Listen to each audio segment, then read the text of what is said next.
Hello together, ladies and gentlemen. Welcome to the Next Gen Eco TV show, where we unravel innovations, technologies, and how they actually form a more sustainable and just future. Hereby, we have the honor of having amazing guests such as Sebastien Borget today visiting us. Sebastien, hope you're doing great. I'm doing great. It's evening here, but I think it's great to see you again and have this follow-up conversation after Davos. Same here. We're very much looking forward to dive into the Davos interview. We'll be asking you a few questions, but let me first introduce and welcome our dear co-host Kim Dinze. Hi Kim, how are you doing? Thank you, Amir. It's such a pleasure to have Sebastien Borget with us, someone who's been pioneering the open metaverse before most people even knew what that means. I'm especially curious about what our AI agent, Lisa, has come up with for you today, Sebastien. And knowing her, she's going straight for the big questions. So let's jump in. First time an AI agent is going to ask me question. I hope I do give better answer than the AI. We're looking forward to this session very much so. And maybe on a small personal note, so I remember that our Kim explained that Metaverse was the first thing which caught her and actually got her into blockchain.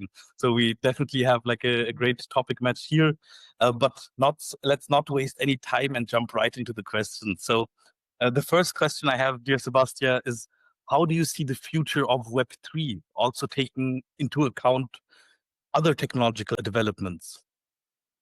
So, I'm always like a geek and early adopter. I'm passionate about new technology and the impact they can have. So, quite optimistically, I do feel like there is no future without like true digital ownership. Like ownership should be a fundamental right. And Web3 is the technology and evolution that like is leading toward that. So I think like indeed the Web3 will be present, maybe more seamlessly around like every interaction that we have of related to data information, to game content, to virtual world, to decentralized finance, and much more use cases, where like you will not even wonder like or use specific acronym, etc. And like everything you do actually will be automatically yours, and you will not even think like how you can exchange it with other users, transfer it, eventually monetize it, sell it, and so on. We'll be living in a world like you see behind me, like this is Jurassic World. We'll be living, our grandchildren and even hopefully our children will feel like we were living in the prehistoric world of data ownership. Web 1, Web 2 was this era where like we were all parked into those siloed walled garden environments where like we were being exploited, to make a funny comparison. And other than that, I'm really excited that Web3 can really drive new business model. So a future where like new talents, new creator will come up and people can monetize skills that they don't even think they had, such as like becoming creator in the metaverse on Sandbox, making games for the first time, using their data, their reputation across certain social network, their skills as well, to drive a new revenue opportunity that didn't exist before. Awesome. Thanks a lot. So I think those points you touched upon of like native ownership on the one hand and having this integrated essentially in everything we do, but then also the possibilities for creators, talking about the gig economy and different trends we see from, let's say, small and medium-sized entrepreneurs building and monetizing. Those are truly fascinating points. I'm looking forward to delve more into what culture, what creatorship means in the metaverse. So thanks for your answers over here. Before we dive into the Davos interview and then hand over to our Kim for the AI agents, I've got one more question. Yes, but whom would you love to see on this TV show having a stage to actually educate the masses who are perhaps not that familiar with blockchain yet? Whom would you love to have on board? Well, I love to see people who've been like greatly contributing already to evangelizing this notion of like the importance of ownership. So probably Yatsu is one of the thought leader on the topic, and people who are like really taking decentralization and the good impact you can have in the world at this core. And I think Vitalik Buterin is a great thought leader as well, and exemplary ambassador for it. Awesome. So those are amazing folks. So we are very excited and hope that the future is bright for us in respect of the people we'll get over here. Thanks a lot. Now, without further ado, we will jump into the Davos interview. Good morning from Davos World Economic Forum 2025. A big shout out, first of all, to Filecoin for organizing this amazing view. Thanks a lot for that. And I couldn't be more honored to have over here our dear Sebastien Borget, entrepreneur in the Web2 gaming world, in the Web3 gaming world, setting standards which other entrepreneurs are looking up to. So first of all, thanks for your time and thanks for being here, Sebastien. Thank you. Well, what an amazing view. It's a great time in Davos. It's an honor to be here with all of you. Thank you. Awesome, great. I hope you had like great days over here in Davos so far. Starting with the week pretty well, yes. I love like the overall energy around and like hearing like the interest in blockchain, in crypto, in Bitcoin, and like how like technology will impact the world for a sustainable future here. Like it's really being impregnated much more. So I love that. Great, great. Yeah, I have my pleasure of being here the third time, and blockchain becomes louder and louder each year. Now, you not only have experience as an entrepreneur in the Web3 world, but also actually as an investor over here. Dear Sebastian, it would be lovely if you can explain our views. What is Web3?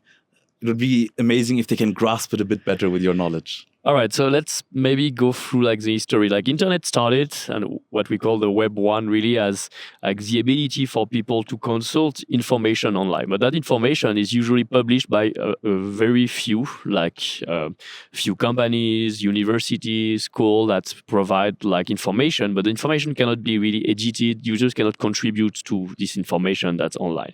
Web 2 brought like the ability for users to post information online by themselves through blogs, through YouTube and other platforms where they can upload their photos, their videos. So it became really the internet where like built and where all the data information is now not only controlled by a single companies, but everyone can build and contribute toward it. However, Web 2 has also led towards certain like misbehavior, and the fact that all that data is being contributed by millions, hundreds of millions of users didn't mean that the data was actually owned by the user. And the business model of many of the services being free was actually to take all that free content uploaded by users and monetize it in a form of like advertisement and tracking their behavior online to resell that data to others, which has led, unfortunately, to a lot of bias, both in like mental health issue, around like political issue, even influencing elections, past election in the US and others. Yeah. Web3 is an evolution of that where like the user, it becomes user-centric and like the data that's actually being submitted by the user is their property. So how we achieve that, there is a technology called blockchain that enables to track the provenance, the scarcity, and provide the transparency necessary for like data contributed by user to actually be present, accessible online, we say on-chain, and be able to derive from there like a concept of value, enabling new business model, enabling monetization of the data, and enabling like permissions around like how that data is being accessed, tracked, and given authorization to. Awesome. Thanks a lot for the explanation and walking us through the world of Web 1.0, Web 2.0, and Web 3.0, the internet of value, the internet of ownership. Now, I think looking at your experience in the gaming industry and understanding that you actually innovated already in the Web 2 angle of gaming, right? Allowing users or gamers to actually create their own environments. So that's already like an innovation we see over there. Thanks a lot for that. And now you are one of the outstanding projects also in the Web 3 world with Sandbox, the evolution of your gaming empire. So I would ask you for a small elevator pitch of Sandbox. So What is Sandbox? Sandbox is a decentralized virtual world where anyone can become a creator without any programming knowledge or skills. They can make their own 3D content or their own game, publish it on the virtual land, and truly own their creation, meaning they can sell it to other users, to other creators, or even use it outside of Sandbox. We've grown as one of the largest Metaverse platform, onboarding over 400 major brands in music, gaming, entertainment, culture in general, and now count over 6 million users with a wallet who truly own their creation.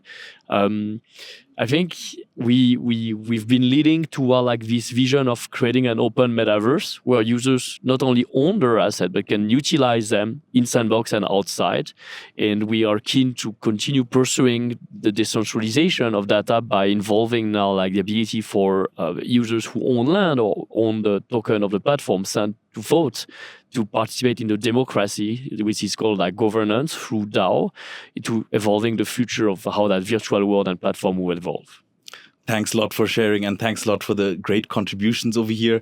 I think it's very fascinating to understand gaming as one of the biggest adoption drivers for blockchain technology, exemplified by actually owning part of the game, owning part of your creations and the assets, allowing you to take it on maybe to the next metaverse. So that's truly exciting. Now, I think you have a few thoughts here. I think I want to add, like, I definitely see like user-generated content as the future of gaming. It's when you say like we started in Web2 gaming back in 2011, that was already one of our strong motivation. Like, how do we empower anyone to become a creator? I wanted, since I was a child, a teenager, to make my own video games. Now, like, anyone can make games with no-code tools and with AI as well. Awesome. But without the ownership and monetization component, it really falls short. Like, people just don't work or create for social fame and social recognition. Like, that doesn't retain and engage user enough. Now that we have ownership, we can prove the scarcity, we can prove the authorship, the provenance, the history of transaction among different users, and potentially asset can accrue in value through their utility in games and beyond. Like, we've reached a new step that will definitely set the future for the creator economy and digital economies. Awesome. Thanks a lot for sharing over here. I remember listening to one of your speeches where you explained Metaverse as a place of culture, as a place of co-creation. So, having Sandbox as a major player over here, one of the unicorns sought after in the Web3 world, you actually laid the bridge for my next question related to that. So you mentioned when you were young that you already thought about like building games, and now you've been growing such a successful career in here. It would be great if you tell us a little bit about who you are, where you come from, what inspired you to do what you do. So in a nutshell, I'm 40 years old, father of married, 2 kids, 6 and 9 now. I live in France. I've been a serial entrepreneur now for 17 years. Together with my business partner, Arthur Madrid, we co-founded 3 companies. My background is in engineering. So I graduated from a school of network and telecommunication, and I've always been like a pioneer, a geek, adopter of new technology, because I want to understand like how those new technology can transform, like how we're going to interact, the life, the jobs, the economy, but like how we make them more accessible. And being an early adopter, you can always test the product and see like what's wrong, what's like why it's maybe a bit clunky, it's not so accessible for most people, but you can also contribute to go through those challenges and improve those products and services over time to make them better. So I was a pioneer in like peer-to-peer technology with my business partner. The first startup we built was enabling to deliver HD video on demand from sport events like Roland Garros, etc., or Awesome. movies you can rent at a fraction of a cost using peer-to-peer technology. One of the first application of like decentralization, actually. Our second business was, after we sold this one, was about like allowing people to upload their photo, video, and music in the cloud and share it. So even without, before the cloud was called cloud, before Netflix or Spotify was there, you could share your online media library with other users. Sold that business. And the third one, like when smartphone came in, like that childhood dream to be able to make my own video game came true again. From your garage, you can have like small team make video game. You didn't need like hundreds of millions of dollars and hundreds of people to build cool game on console, very restricted hardware.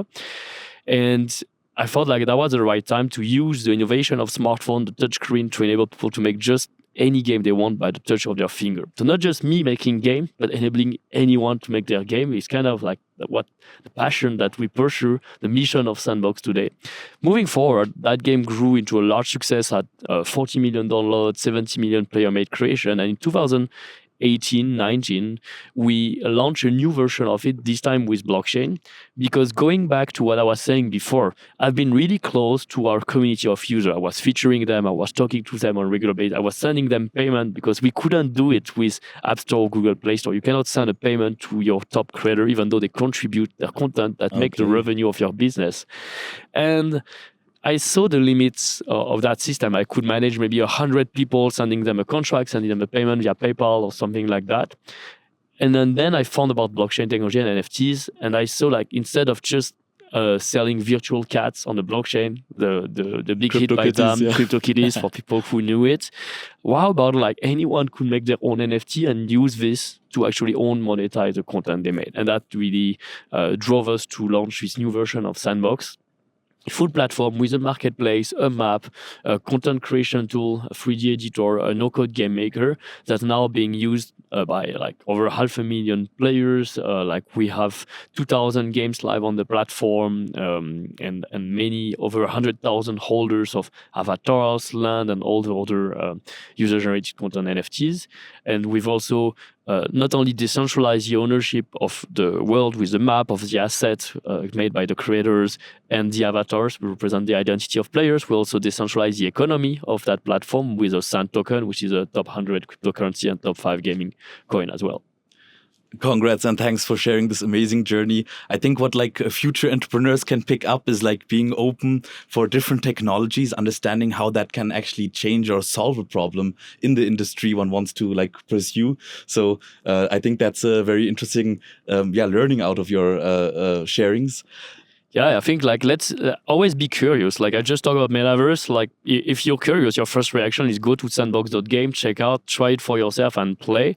And you might see what it is right now. You might like it or not, but you could also imagine how it will evolve over time. Like building a Metaverse of culture, onboarding all those brands so fans can explore and have new interaction with the celebrities or the content they're a fan of. Let's imagine like Attack on Titan or Gucci in fashion, or I don't know, like The Walking Dead and other Snoop Dogg and like very regional cultural content or global Western IPs. We have all of them. And being able to make your own games featuring like the content from your favorite brand or series or celebrity, it's something you cannot do anywhere else and on Sandbox now. So it's pretty exciting. Indeed. Like one beautiful thing about looking at your journey is that you actually evolved from a multiple entrepreneur to an investor as well. So you're not only bringing value to the community, to the gamers, but actually to the entrepreneurs. And thanks for that, first of all. I think it's very ensured in my DNA. Like I've been so in entrepreneurship for, I was saying like 17 years. I see like how hard it is for entrepreneurs to fundraise. Even at Sandbox, we struggle talking to 100 of investors saying no to us, didn't understand like the vision, the product, our ability to ship on that.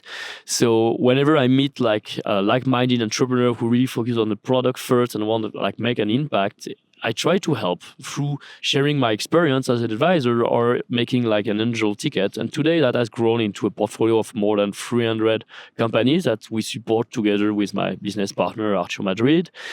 Some of them are very advanced. They became unicorns. Some are like still in early phases, but it's a great way to network, to support. It's really aligned with the ethos of Web3 as well. Like we are going to succeed all together. So like instead of competing with each other for the user, etc., let's support each other. Let's do partnership. Let's help avoiding like the pitfalls of like the tokenomics, for example, or improve your go-to-market strategy, saving time and money for entrepreneurs. Maybe connect with other investors like here in Davos for recommending like great product and entrepreneur, give them a chance to be visible, because not all entrepreneurs have the same skill. Some are more like technical, some are better in like business development, and it's hard as a founder to combine all the skills nowadays. So like you can build the right product at the right time for the right audience and speak to the right investors. So everything clicks on and you can raise to move to the next step.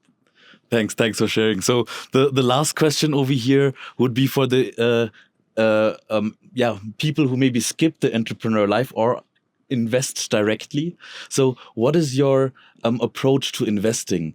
Would love to hear your short thoughts on that.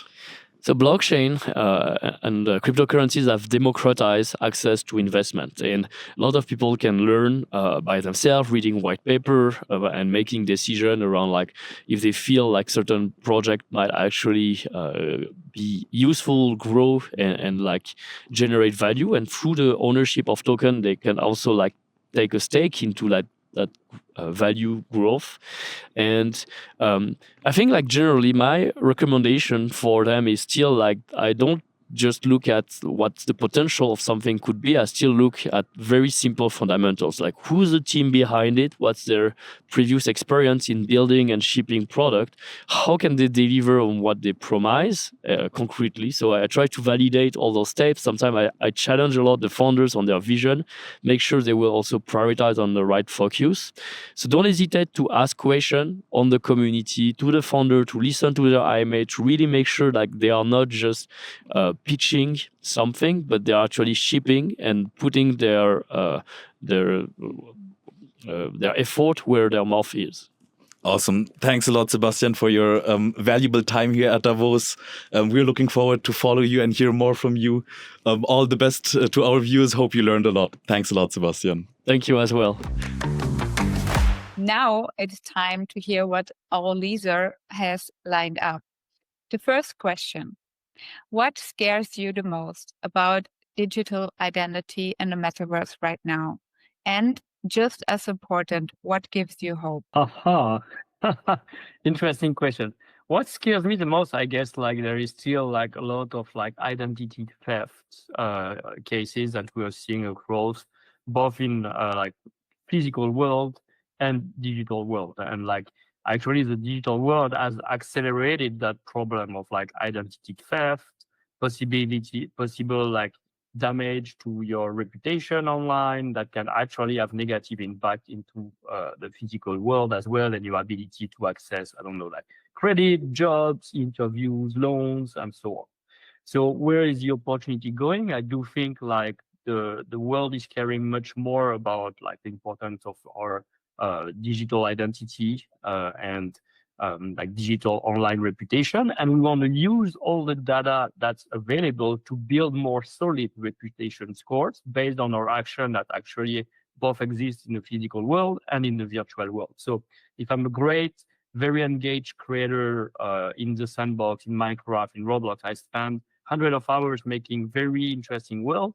That creative skills and all the revenue I would potentially earn from that should be somewhere on my reputation so that people can trust that I can achieve great things in reality as well, in the physical world. Or similarly, if I've earned a great revenue through my skills as a player or from my contribution into like Web3 communities and so on, all of that work and contribution, which is valuable, should also help me to build a score or reputation that proves that I can be trusted, that I'm a honest person, that I'm desiring to help others. And otherwise, like if I'm a bad actor, I think like there will be ways to prove that maybe at a certain period of time, you didn't meant for the greater good of everyone, and a consensus of people prove it through your action on chain. So it's a fair treatment as well.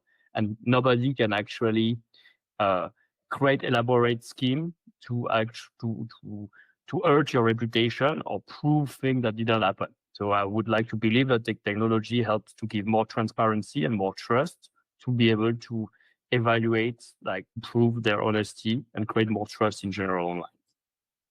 Very interesting. Sounds there's groundwork is already there. So here is the second and also final question. So what's the one bold bet Sandbox is making in 2025 that no one's talking about yet? Yeah. Well, there's a reason if we're not talking it about, but I'm surprised. I was thinking maybe I'm going to be asked, like, am I a real person? Like, how can I be in so many places? Do I have clothes? All right, joke apart. Yes, I'm real. I'm both in metaverse and physical world.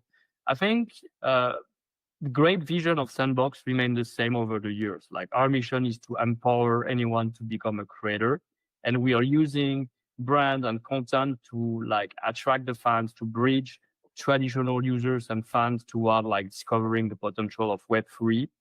And something that people might not know yet about, even including AI, is that, well, we really care about decentralization and Web3 at the core, meaning like we will continue to launch things that empower more people through decentralization, enable them to launch more decentralized app, to prove that the asset they own can be used across multiple games. That's, for example, will be possible with the Voxel Games program we announced earlier last year.